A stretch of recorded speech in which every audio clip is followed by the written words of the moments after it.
What's up everyone, I'm CallumOnToast, and in today's video I'm going to be showcasing the Ultra League Battle of Spice. But quickly before we get into that, I want to say a massive thank you to all of my subscribers. My channel just hit 30k subs, and as I mentioned, this means that I will start streaming. Now I will be honest, these last few hundred subscribers came in a lot faster than I was expecting, so unfortunately I'm not quite ready to stream just yet. But in the coming weeks, if I figure everything out, I should hopefully be able to host my first live stream. Now back to the video, I got exactly 16 submissions this time for the Ultra League Battle of Spice, and they were all very spicy, with every XL Pokemon powered up as much as it needs to be, everything double moved, so I'm just going to be showcasing all of the battles. So with that being said, let's just get into the question of the day. Which is your favourite league to run Spice? Is it the Grey, Ultra or Master League? Let me know in the comment section down below, and with that being said, let's get into the battles now. Alright, so going into the first battle is Shadow Salamence into Tapu Koko. So obviously not a great lead matchup for us. We are choosing to stay in, so I assume we're going to try and make a catch, and we are able to successfully catch a charge move onto our Probopass. The opponent goes for Nature's Madness. Of course, that is resisted damage. It does drop our defense, but Shadow Probopass is very bulky, so we still will be able to live this. Although because of that drop defense, Crunch will put us into range where they can just Dragon Tail farm us down, which certainly isn't ideal. But Rock Slide coming through, not going to do too much damage, but these rock throws are starting to chunk, and we do get them into the red health range. So they come out with a charge we've loaded. We're probably going to have to shield if we come in with our Shadow Salamence, but one more Dragon Tail should be enough damage to get the KO, and Shadow Salamence is now absolutely loaded on energy. The opponent does have 2 shields remaining. We swap into our Shadow Alolan Dog Trio. Those Mud Slaps dealing huge damage. They then respond with a Steel Wing Kyurem, so going straight for the Mud Bomb. Mud Bomb grabs the first shield from the opponent, and they're going to fire off what I assume to be a Glaciate, so we're definitely going to shield this up here using our final shield. Can we outpace them to an Iron Head? Yes, we are able to do so. With the debuff, Mud Bomb probably doesn't KO, but Iron Head does get the knockout. They come back in with the Tapu Koko. They have to go for Nature's Madness here, but that one Mad Slap puts them into a range where we can actually just commit to a full double resisted Dragon Tail farm down, and we're able to take that game. So going into the next battle, we're going to lead into a Charizard with Unpheasant. Now, we're probably running Steel Wing on the Unpheasant, so we do swap straight away into our Porygon Z. Gonna shield, this is just a Dragon Claw, but we are now going to fire off a Tri-Attack, and if we get a debuff here, then of course we are going to be able to survive the next charge move coming from the Charizard. Unfortunately, no debuff there, but we win CMP. Tri-Attack number 2, this time does get the debuff to their attack and their defense.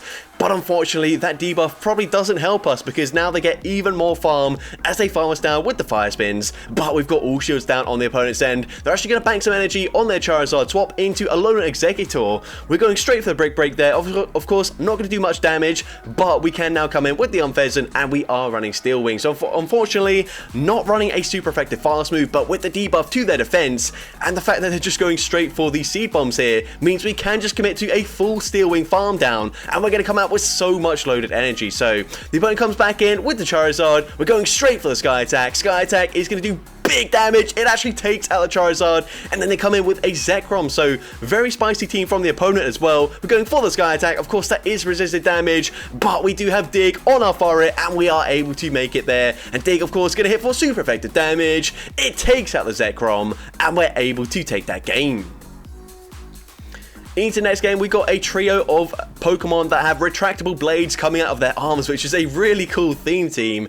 We're going to go straight for the Iron Head here, and the opponent's going to no-shield that first move. Unfortunately, Snarl is going to be resisted though, so we're not going to be able to farm them down. We have to fire off another charge move, and Iron Head is at least going to grab a shield from the opponent. Now we're going to come in with the Ceruledge, gonna no-shield here. The opponent is going to go for an Ancient Power, and they get a boost as well, but luckily for us, one Incinerate does take them out. They're then going to make a very nice catching a resisted Flame Charge onto their Swampert, but that's absolutely fine. We've got a Shadow Gallade in the back, and Shadow Gallade is looking primed to sweep this game, going straight for the Leaf Blade. Leaf Blade gonna grab the final shield from the opponent, and at this point we should be looking very comfortable. All we have to do is farm 2 back-to-back charge moves. Gonna double shield here. We could have fired off a Leaf Blade straight away actually. Maybe that was the slightly better play for us, but it doesn't really matter. We can farm 2 back-to-back moves, going for the Leaf Blade on the CMP tire. We've got a Close Combat loaded to throw into the Wall Rain, but we are going to play it just slightly safer, going for an over farm, going for the Close Combat, and Close Combat is going to one-shot the Wall Rain,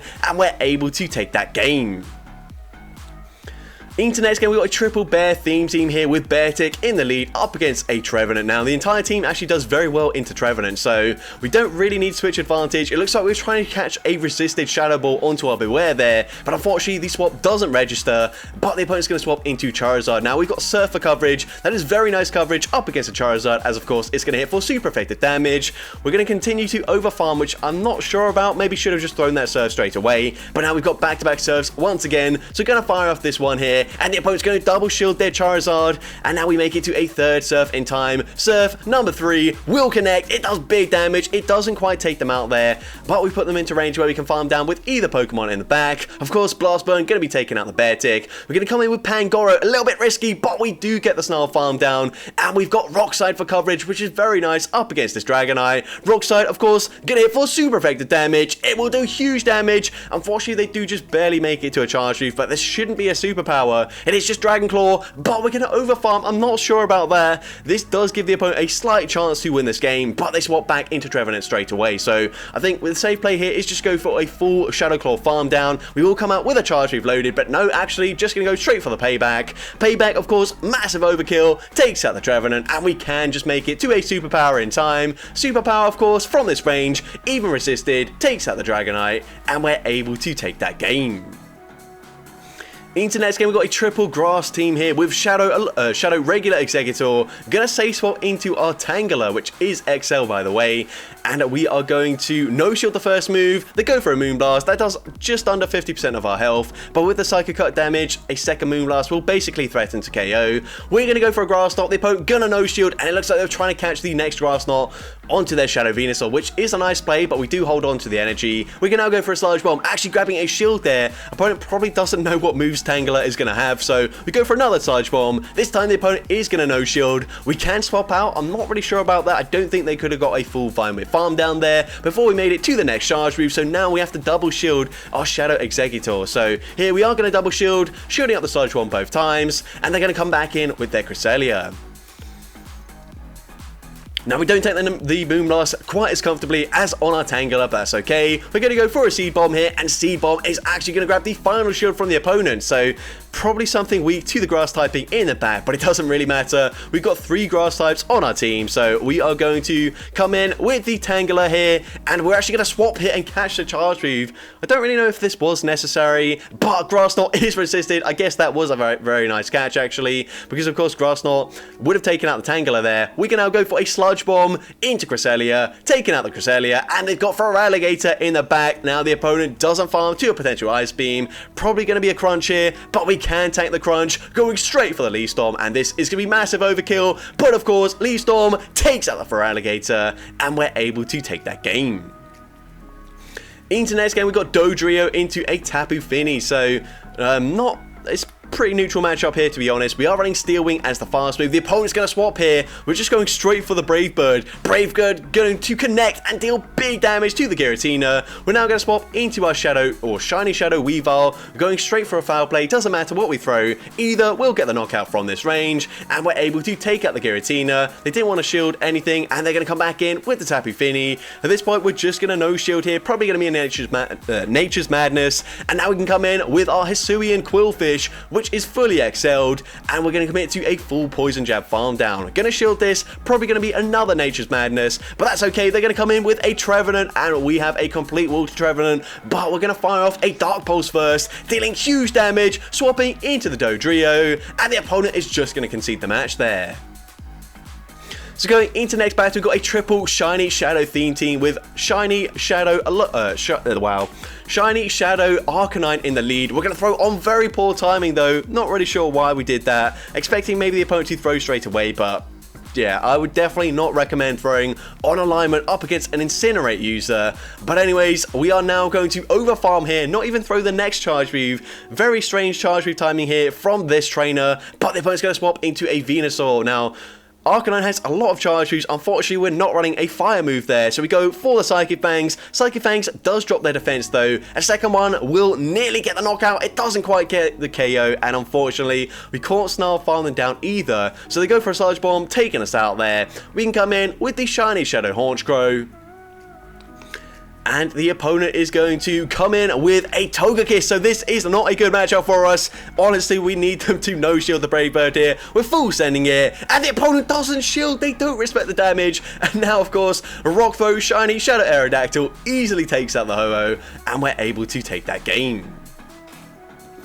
Into next game, we see Porygon Z into Greninja. Now, we are running double nukes on our Porygon Z with Blizzard and Zap Cannon. Very interesting to see here. We're going to shield up the Night Sash. Of course, Greninja going to be very good up against our backline. Looks like we threw on CMP here. Zap Cannon is going to grab a shield. It does drop their attack though, so we should be able to live the next charge move. The opponent goes for another Night Sash. We live that reasonably comfortably. And at this point, I don't think we can take out Greninja without using our Porygon Z, so we are going to shield that, go for a Blizzard, and Blizzard, even though it is resisted damage, is going to take out the Greninja there. That's insane. They come in with Shadow Machamp, we swap into our Gengar, and unfortunately we've only got resisted charge moves to throw as we're running Sludge Bomb and Focus Blast, but the opponent is going to use a shield, and also probably expecting us to run Shadow Ball as a secondary move, so they are going to fire off a Shadow Ball of their own. Disarming Voice is resisted, possibly wouldn't quite have taken us out there, and that's actually really good that they go for the Shadow Ball, because now this is only going to be a Disarming Voice. We can live this. It's not going to be super comfortable, but we can go for the Shadow Claw farm down, committing to the Dazzling Gleam, throwing on the CMP tie, winning CMP, and of course Dazzling Gleam easily one-shots the Shadow Machamp, and we're able to take that game. So going into the next battle, we've got a triple Shadow team here with Shadow Dusknoir in the lead up against Poliwrath. I'd assume this is a positive matchup for us, and we are going to throw it on poor timing and as well going for a very unnecessary bait. This is very risky, but the opponent does shield that up. Of course, probably going to go for a debuff here, so we're going to no shield. They go for the Icy Wind, so I suppose maybe expecting them to shield the first move, given that they're going to go for an Icy Wind. Maybe it was an okay bait to make. Here we're going to go for a Shadow Ball, and unfortunately Shadow Ball does not do that much damage. After they debuff us, again, and we're actually going to swap into our Shadow Aerodactyl. I'm really not sure about this, but we're going to go for the Rock Slide on the CMP tie. It is resisted damage, but we've put them into range where it will KO. They're now going to come in with a Shadow Swampert, and this is looking quite scary for us. We've got two Pokemon very weak to the water typing, and the opponent's going to go for the Hydro Cannon there. We're not even going to shield. I mean, I guess Earth Power wouldn't quite take them out anyways, but now we're going to come in with the Dusknoir, and this is quite a risky play because we're going to make it to a Dark Pulse here. They're probably just going to shield and commit to a full Mudshot farm down, so now we're going to have to be forced to swap into our Shadow Houndoom.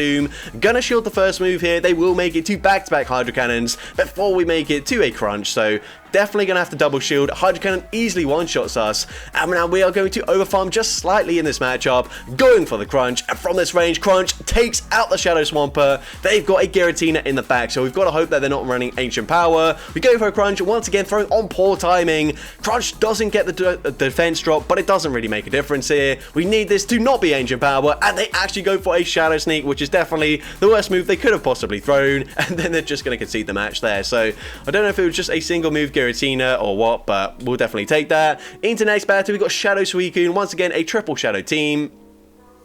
Leading into Gyarados now, a little bit awkward here because of course we've got Shadow Magneton, which is a very good response to a Dragon Breath Gyarados, but also Metagross is not a great response at all. So we're actually going to swap here, catch the charge move. I'm really not sure about that because Aqua Tail does over 50% of our health. They then come in with a Machamp, and Magnet Bomb is slightly more energy efficient than Discharge, so I personally would have gone for the Magnet Bomb there, but maybe it's not going to make much of a difference in this matchup. We're going to come in with the Shadow Metagross, and actually, because we went for Discharge there, we might actually be put with a perfect farm down for these Bullet Punches, and we do get that perfect farm down, so actually, going for Discharge works out in our favor. They're then going to come in with the Gyarados. I'm not sure about throwing straight away here. We could have just committed to a Bullet Punch farm down, but they come in with an Aggron, so of course, we are resisting the Smackdowns from the Aggron, going for Meteor Mash, grabbing a shield from the opponent.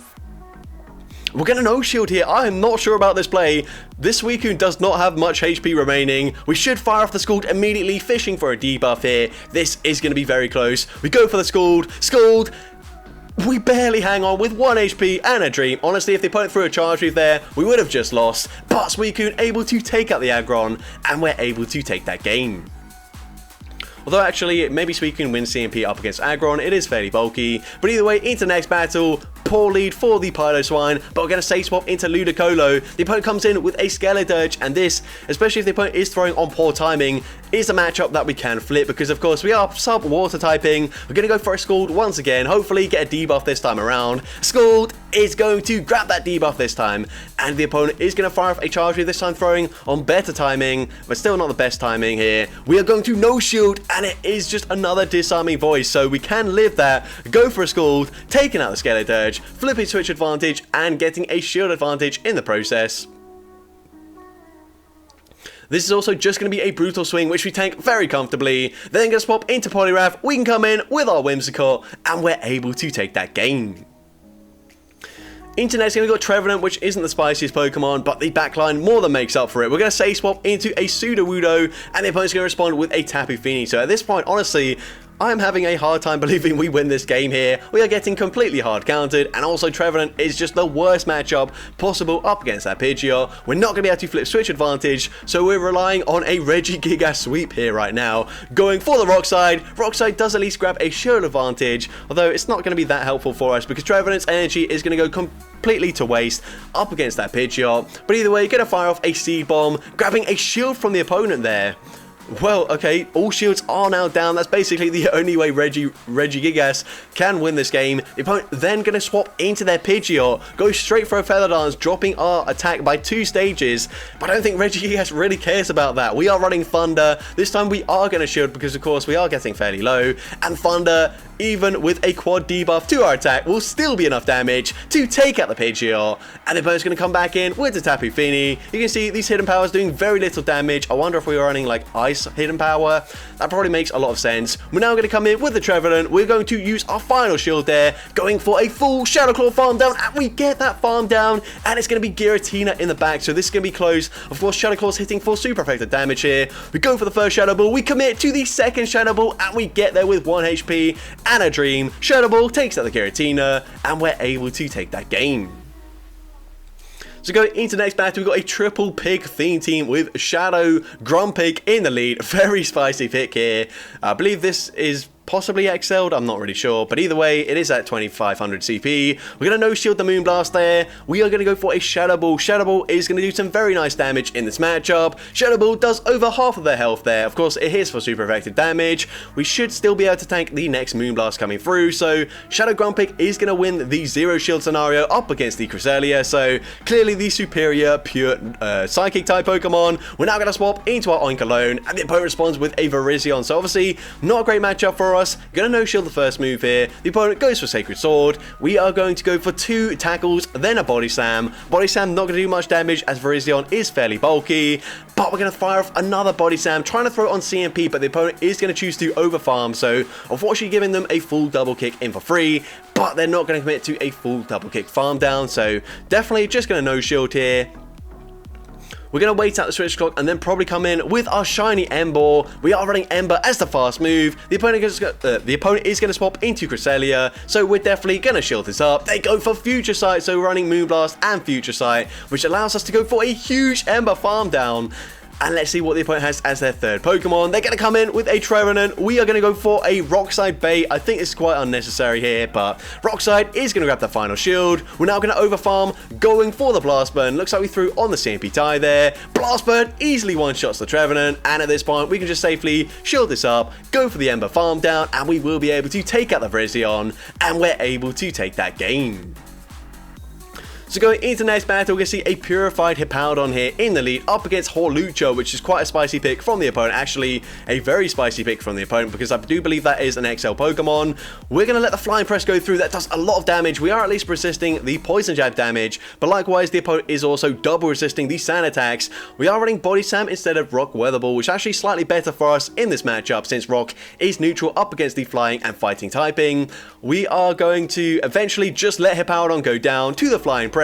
We're now going to come in with our Shadow Tyranitar, and we're able to get the Smackdown farm down before the opponent makes it to another Flying Press, which of course would easily one-shot a Shadow Tyranitar. But we can now go for a Brutal Swing. We're now going to swap into our Gigalith here. We're definitely going to have to shield. Honestly, we need something very weak to the Rock typing in the back, and the opponent is going to allow us to just go for a Rock Slide into their Skeledirge. I don't really know why they swapped out, and Rock Slide is no shielded. What are you doing, opponent?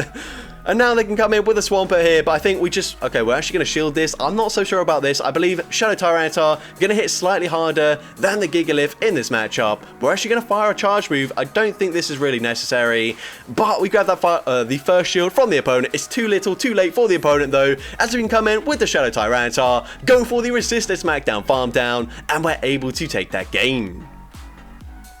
Into the next game, we see Florges in the lead, and we are running triple counter, so unfortunately, not too great for our fast move. The opponent's going to swap into Machamp, and do they know that we're running Play Rough as coverage? Play Rough, one-shots the Machamp there, and the opponent's going to come back in with their Florges. We're going to no-shield here. We might be able to live a Moonblast, oh sorry, a Disarming Voice. We do live the Disarming Voice, but they would just be able to farm us down, so I agree with this. Swapping out into our Shadow Alakazam. Gonna have to shield this up. Shadow Alakazam is very glassy, and they full send a Petal Blizzard, so gonna go for a Fire Punch here. Fire Punch is gonna be no-shielded by the opponent. They do hang on, and they will make it to another charge move, so we're gonna no-shield once again. Disarming Voice takes out the glassy Alakazam, but we can come in with our Zapdos, and the opponent's running Frost Breath Aurorus in the back. That is a crazy pick here, but we're able to go for a full counter farm down, and we're able to take that game.